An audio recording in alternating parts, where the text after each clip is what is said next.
Hey guys, welcome back to the channel. This is Sai Dental Vlogs and today's topic is very important for people who are going to open their own clinics or they are planning to buy a new instrument. काफ़ी बार मैंने ये चीज़ देखी है कि हम लोग अटक जाते हैं काफ़ी सिचुएशंस या फिर काफ़ी चीज़ों को स्टेप करने में। जैसे कि कोई भी आपको चीज़ खरीदनी है तो हम रुक जाते हैं कि अब हम मन में सोचते हैं कि यार हमारे पास पैसे नहीं है तो अभी रहने देते हैं, थोड़ा पैसा सेव करके हम उस चीज़ को कर लेंगे।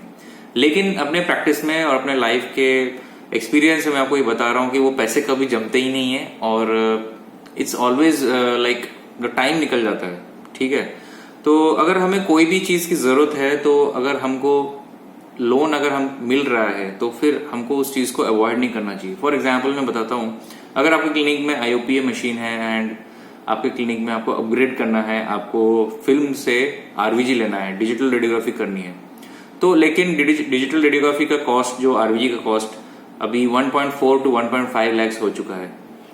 तो आप जब खरीदने जाते हैं तो आपके मन में आता है यार 1.5 लाख का सामान है और एक एक्सरे के लिए पेशेंट देता ही कितना है, 100 रुपीज हार्डली या 200 रुपीज, तो मैं क्यों खरीदूं। या फिर अगर आप खरीदने की भी सोचते भी हैं तो अमाउंट देख के आप रुक जाते हैं। तो ऐसा बिल्कुल भी नहीं करना चाहिए। अगर आपको लोन मिल रहा है कहीं से तो आपको जरूर लोन उठाना चाहिए, क्योंकि बिना लोन से जिंदगी आगे नहीं बढ़ पाएगी। अगर आप घर भी बनाते हैं, आप होम लोन लेते हैं, अगर आप इंस्ट्रूमेंट्स भी खरीद रहे हैं, अगर आप लोन लेने के बाद जब लोन खत्म हो जाता है तो इट्स अ ग्रेट फीलिंग और वो इंस्ट्रूमेंट आपका हो जाता है हमेशा के लिए। तो अपने क्लिनिक को अपग्रेड करने के लिए, अब देखिए डेंटिस्ट्री की सारी चीजें इंपोर्टेड होती हैं तो उसमें से service tax and custom duty ये सब लगता ही है, तो आपको कम में कभी नहीं मिलेगा और कम वाली चीज जो होती है वो उतनी जल्दी खराब भी हो जाती है, according to my experience, right. तो मेरा जो एक एडवाइस है आप लोगों को, जब भी आप नया क्लिनिक करें, मैंने जो गलती की थी वैसा ना करें। देखिए मैंने 2 लाख का ही लोन लिया था उस टाइम पे, 2.5 लाख। तो मुझे ये क्या प्रॉब्लम हुई कि मेरे पैसे जल्दी खत्म हो गए, मुझे और भी चीजें खरीदनी थी, जैसे कि मुझे कॉटरी खरीदनी थी एंड मुझे RVG खरीदना था, एंडोमोटर खरीदना था, लेकिन जब वो पैसे रूम बनाने में ज्यादातर मेरे पैसे खत्म हो गए।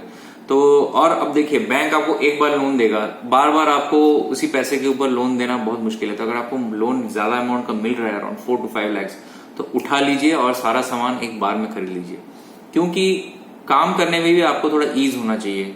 अगर आप फॉर एग्जाम्पल आप एक ऑब्जर्वेशन कर रहे हैं, ठीक है, और आप रूट कैनाल करते करते आपका थोड़ा सा कैनाल से GP बाहर निकल गया या फिर GP शॉर्ट हो गया, तो आप बार बार IOP लेते रहेंगे, IOP लेंगे, फिर उसको डेवलपर में डालेंगे, फिर उसको वाटर से वॉश करेंगे, फिर देन यू फिक्स करेंगे, फिर देखेंगे थोड़ा सा 1 mm और शॉर्ट हो गया तो फिर दोबारा एक्सरे लेंगे। तो अगर आप RVG लेंगे तो ये दिक्कत आपकी चली जाएगी।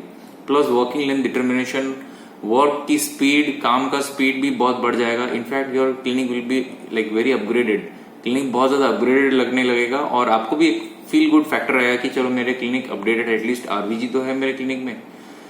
तो अगर आपको लोन मिल रहा है, दिल खोल के लोन लीजिए, क्योंकि 2 लाख और 5 लाख में उतना ज्यादा फर्क नहीं है। आप अपने क्लिनिकल प्रैक्टिस से उस पैसे को आराम से आप रिकवर कर सकते हैं। ये मेरा चैलेंज, अगर आप मन लगा के काम करें तो।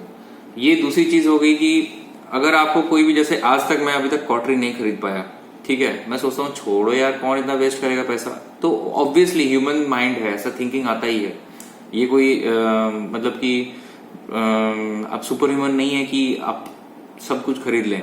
हाँ, हालांकि जिनके पास पैसे बहुत ज्यादा हैं वो सब कुछ खरीद सकते हैं, लेकिन अगर आप मिडिल क्लास फैमिली से हैं और थोड़ा मेहनत करके आप आपका क्लिनिक चला रहे हैं, आपका क्लिनिक में थोड़ा बहुत प्रॉफिट हो रहा है, तो एक साथ में इतना खर्चा करने में थोड़ा डर लगता है। या फिर अगर आप मैरिड भी हैं तो और भी ज्यादा डर लगेगा। तो जितना हो सके पहली बार में ही लोन लेके सारा सामान खरीद लीजिए। और आजकल तो काफी चीजें EMI पे भी मिलती हैं। Vtech company is giving good EMI offer, और भी डिफरेंट कंपनीज है। अगर आपको हैंड हेल्ड एक्सरे भी चाहिए उसमें भी डिफरेंट कंपनीज EMI दे रही हैं। तो EMI भी आजकल आपको आराम से मिल जा रहा है, तो फिर क्यों ना लें। तो हर महीने में थोड़ा कष्ट करके, थोड़े पैसे बचा के आप उस EMI को, जैसे कि instead of giving 1.4 lakh at a stretch, you can give 10,000 ऐसे करके आप देखिए वो चीज खुद की आपकी हो सकती है। तो कार भी हम वैसे ही खरीद सकते हैं, स्कूटी भी हम वैसे ही खरीदते हैं, कोई भी महंगी चीज हम वैसे ही खरीदते हैं, हम सबको पता ही है। तो why not in dental instruments, why not to upgrade your dental instruments by taking a higher loan. और मेरा मानना यह है कि अगर आप क्लिनिक में ये चीज नहीं करेंगे, आप क्लिनिक का अपग्रेड नहीं करेंगे, तो आपका धीरे धीरे पेशेंट नंबर भी रिड्यूस होगा। क्योंकि आजकल कंपटीशन का जमाना है और you have to upgrade and you have to be at par with other clinics also. ऐसा नहीं कि ये कोई रैट रेस है, लेकिन फिर भी बेसिक चीजें तो होनी ही चाहिए, मुझे वो फील होता है। पहले पहले में थोड़ा मुश्किल है, 1 साल 1.5 साल अब चला, लेकिन उसके बाद वी हैव टू बाइट। तो आई थिंक ये वीडियो आपको अच्छा लगा, I hope you like it. Till then take care, have a very good day, bye bye.